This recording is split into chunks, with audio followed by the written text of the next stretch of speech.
대통령실이 어제 대통령실 기자단에 인터넷 매체 3곳을 추가하기로 결정을 했습니다. 흔한 일이다라고 생각할 수도 있지만 새로 추가된 매체를 보면 고개가 갸우뚱해질 수 있습니다. 바로 김어준의 뉴스공장을 포함해서 친여 성향의 유튜브 매체 소속 기자들을 이 대통령실 출입 기자단에 추가했기 때문입니다. 김어준의 뉴스공장, 그리고 고발뉴스, 취재편의점, 어제부터 출입이 가능하게 됐습니다.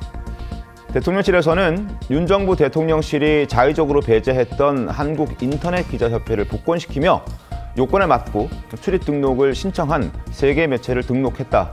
정치적 성향은 고려하지 않았다라고 얘기를 하고 있는데 절차상 문제가 좀 지적이 되고 있습니다. 어디를 출입하려면 그 출입 기자단이 기존에 있었던 출입 기자단에게 미리 공지를 하고 어떤 여론을 수렴합니다. 들어와도 괜찮은 매체인지 아닌지에 대한 판단도 하고요. 근데 이런 과정 없이, 사실 이런 과정들이 좀 꽤나 까다로운데 이 과정 없이 그냥 일방적으로 대통령실에서 이 3개 매체는 내일부터 대통령실 출입 기자단에 추가하겠다라고 그냥 일방 통보를 했다는 거죠. 근데 알고 봤더니 친여 성향의 유튜브 매체 출입 기자들이 여기에 포함이 됐다라는 부분입니다. 어떻게 보셨습니까? 원래 기자단이라는 게요. 네. 사실은 그냥 그 법률상 기구가 아닙니다. 그냥 기자들의 자율적인 기구입니다. 네. 그래서 이 기자단에 가입을 시키느냐 안 시키냐는 건 기자단이 결정해야 되는 거거든요. 네. 기자들이 결정해야 되는 겁니다. 저는 지금 이재명 대통령 정부의 그 대통령실 출입 기자단이 저걸 받아들였는지 좀 의문입니다. 왜냐하면 저거는 대통령실에서 결정해서 통보한다고 되는 일이 아니고요. 네. 기자단이 결정할 일이기 때문에 기자단이 과연 김어준 뉴스공장의 기자, 뭐 몇 기자가 실제 있는지 없는지 모르지만 출입을 허용한다? 그거를 통보받았으면 그걸 기자단이 자 이거를 우리가 허용할 것이냐 말 것이냐는 건 기자단이 결정할 문제죠. 기자들의 자율적인 결정사항을 대통령실에 의존하면 안 된다고 저는 생각을 하거든요. 네. 그래서 아마 그 부분이 좀 궁금해지고요. 네. 과거에 제가 이제 기자 생활을 할 때도 그런 적이 있었습니다. 법조 기자단이라는 게 있었는데 네. 갑자기 어느 기자가 자기도 기자라고 그러면서 뭐 이름도 있어요. 근데 저희가 보니까 이게 법조 기자들이 흔히 유혹에 빠지기 쉽습니다. 뭐 이런저런 유혹에. 왜냐하면 그 검사들을 그 취재해야 되니까. 네. 그런데 전과도 있고 뭐 이런저런 여러 가지 문제가 있어서 불허한 적이 한 번 있었거든요. 그래서 그런 것처럼 기자단의 가입 여부는 기자들이 자율적으로 결정을 해왔고 그게 네. 전통이고 대통령실도 지금 그럴 텐데 지금 기자단의 반응이 좀 궁금합니다. 그러니까요. 대통령실 관계자에 따르면 대통령실 운영 기준에 따라서 결정된 것이다라고 얘기를 하고 있는데 현재 이제 기자단에서도 왜 이렇게 절차를 지키지 않았느냐, 왜 우리의 의사를 물어보지 않았느냐라는 문제 제기를 했고 그래서 협의를 좀 거치는 아니 이렇게 되는 거예요. 그러니까 대통령실의 네. 출입, 그야말로 드나드는 거, 네. 그거는 대통령실에서 결정할 수 있죠. 그러나 기자단에 가입하느냐 아니냐, 뭐 기자단도 임의단체긴 하지만 네. 가입하느냐 아니냐는 건 기자단이 결정할 문제라는 거죠.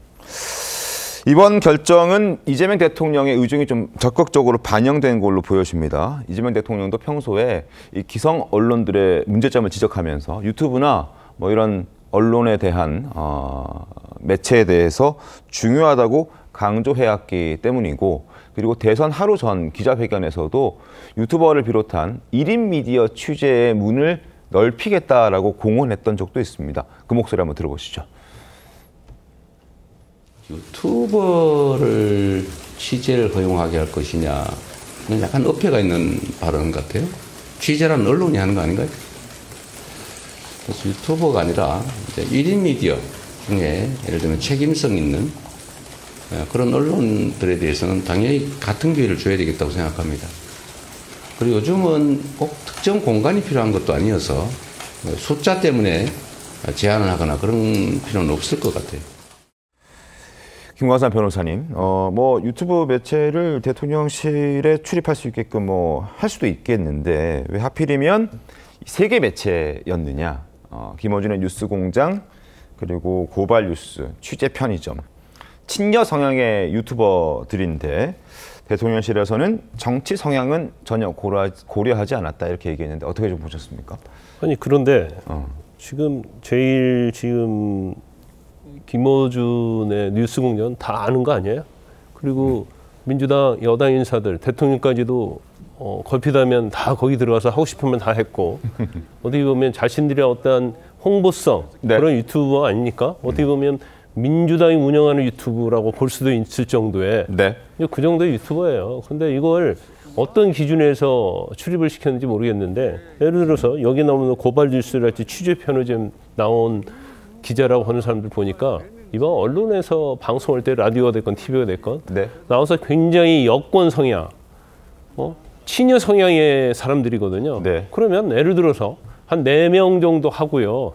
둘은 상당한 진보 성향, 또 둘은 뭐 약간 우파 성향, 보수 네. 성향 그렇게 한다고 하면 좀 이해가 갈 수가 있는데 자기들을 계속 지지했던 그런 매체를 딱 3개 지정해가지고 유튜버도 이제 취재할 수 있겠다. 그러니까 공정성이 어긋나는 거죠. 그럼 결과적으로 자기 편들의 어떤 유튜버들에 대해서만 정보가 대통령실과 관련된 정보를 주겠다 이것밖에 되지 않는 거예요. 그래서 네네. 이 공정성이 어긋나면 편향적이다 저는 그렇게 봅니다. 물론 지금 1인 미디어랄지 유튜브의 어떤 영향이 지금 기존의 이제 언론사들과 비교해 보면 점점 더 커지고 있는 건 맞아요. 그래서 이걸 이제 어떤 식으로 배려를 할 것인가, 네. 그것은 우리가 당연히 이제 숙고해야 하고 고민해야 할 부분은 맞는데 좀 공정성에 관한 문제가 있는 거죠. 왜냐하면 지금 언론사는 딱 정해져 있지 않습니까? 그러면 유튜버는 그렇지 않거든요. 그리고 유튜버의 특징이 뭐냐면 좌우로 갈려져 있고 중립성인 유튜브는 거의 없어요. 굉장히 양쪽 다 편향적이단 말이에요. 그러면 너무나 좌편향, 우편향이라고 하면 그런 쪽은 사실은 어떤 식으로 견제를 할 것인지, 걸러낼 것인지, 아니면 참여를 시키되 균형을 맞게 할 것인지 이런 부분에 대한 거에서 사실은 많은 심사숙고가 있어야 하는데 일방적으로 이렇게 하니까 이것은 의도적인 것이 아니냐 이제 그런 비판을 받을 수 있는 거죠. 네.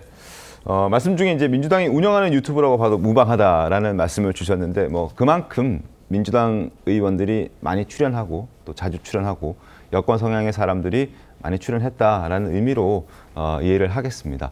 그리고 이들 매체들의 특징이 이재명 대통령에게 굉장히 호의적인 방송을 해왔던 이력들이 있다는 거고 그 이력들도 새삼 다시 회자가 되고 있습니다.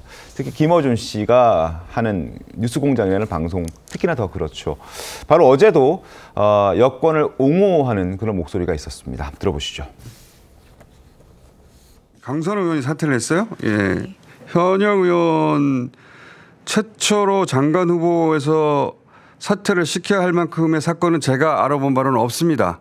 사실 엄청난 갑질이 있었다고 생각하는 기자도 실제로는 없어요. 이것은 언론이 강선우가 아니라 이재명을 이겨먹으려고 하는 거거든요. 네. 강선우는 그 소재로 선택됐을 뿐인 겁니다. 자, 자신이 알아봤더니 강선우 후보자가 사퇴할 만큼 그럴 만한 사건은 없었다. 그리고 갑질이 있었다고 생각하는 기자도 실제로는 없다라고 자신의 방송에서 얘기를 했습니다. 이제 저런 얘기들을 많이 하는 방송들이어서 그 방송사, 그러니까 그 유튜버들만 이번에 대통령실 기자단에 포함시키겠다라고 해서 이제 논란이 되는 건데요. 어떻습니까, 조기현 변호사님? 저는 그렇게 보지는 않습니다. 이 그렇군요. 세 개 미디어가 유튜버들이 한국 인터넷 기자협회에 등록돼 있고요. 출입 등록 신청을 했습니다. 이 취재 기능이라든가 이 미디어로서의 기능과 역량, 자격을 갖추었는지를 심사하고 등록 신청을 한 언론사에 대해서 1차적으로 3개를 출입 허가를 한 거죠. 아마 이후에 인터넷 기자협회 소속된 다른 1인 미디어라든가 유튜버를 표방하지만 실제 미디어로서 언론으로서의 기능을 하는 부분에 대해서 출입 등록 신청을 하면 심사에 다 받아주겠죠. 지금 이 한국 인터넷 기자협회가 윤석열 정부 때 사실 이 배제됐던 단체가 이번에 복권되면서 인터넷 기자들도 출입이 제한당하고 있었습니다. 이걸 회복해가는 과정에서 우선적으로 먼저 신청한 이 3개 지금 미디어들이 등록이 된 거고요. 이후에 아마 이렇게 일방적으로 친민주당, 친여 성향이라고 해서 해주고 아니라고 배제하고 이렇게 하겠습니까? 정부의 비판적인 아마 뭐 인터넷 언론사에 대해서도 심사를 거쳐서 순차적으로 등록하는 과정이 있을 거라고 보고요. 자연스럽게 미디어 환경 변화에 따라서 대통령실 역시 이제 그 변화를 수용하는 차원에서 이루어지고 있는 것이지 우호적인 매체를 대통령실에 들여서 우호적인 내용과 기사를 양산하기 위한 어떤 의도를 가지고 행해진 건 아니다라는 말씀을 드리고 근데 저기 김어준 뉴스공장에도 기자가 있긴 한 거죠? 예, 있습니다. 그 몇 명이나 있는지 혹시 몇 아십니까? 명인지까지는 모르겠는데 예, 취재 기자들이 있고요. 예, 대통령실에 등록해서 출입할 기자도 아마 정해져 있는 걸로 알고 있습니다. 몇 명이 있는지는 정확히 모르시지만 어쨌든 뉴스공장에 소속되어 있는 기자가 존재한다는 말씀이시고 그 중에서 한 명이 이제 등록을 했다라는 근데 것인데 이게 기자라는 게요. 네. 여기 뭐 변호사분들 계시지만 변호사는 국가에서 공인을 해주잖아요. 네. 기자는 그런 공인 절차가 없어요. 그래서 어디서 어디까지가 그 이제 이른바 보도를 위해서 좀 그 균형 잡힌 기사를 쓸 수 있는 기자냐 뭐 이런 개념도 모호하거든요. 그러다 보니까 이제 이런저런 여러 가지가 있고 더군다나 유튜브가 과연 언론이냐 하는 부분에 관해서도 굉장히 많은 논란이 있고 있죠. 결국 저 학자들도 지금 그 세미나도 하고 그래요. 네. 대체적으로는 언론이 아니다라는 쪽이거든요. 왜냐하면 언론중재위원회에 지금 적용 대상이 아니에요, 유튜브가.